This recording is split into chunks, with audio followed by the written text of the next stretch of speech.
The last entry of the climber, it happened in Altai in 2014. A story that sends chills down your spine because no one has been able to explain it so far.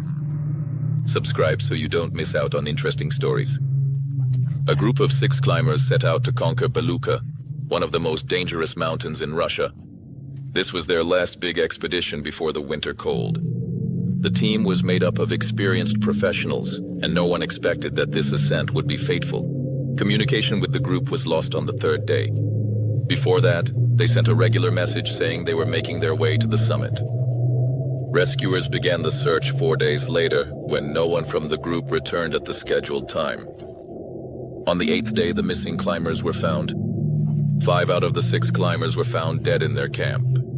Their bodies were in strange positions, with expressions of horror on their faces. No external injuries. There were no signs of an avalanche or an attack. Just wide-open eyes and mouths seemingly frozen in a scream. The 6th climber, the group leader, was found 2 kilometers away from the camp. He was sitting on a rock with a notebook in his hands, as if he was writing something until the very last moment. But his body was also cold and frozen. The notebook contained several entries. The last one said, "We hear it every night. It calls by name. Today it got closer.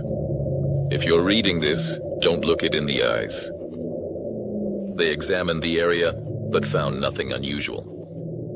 The only thing that caught attention was the strange footprints in the snow.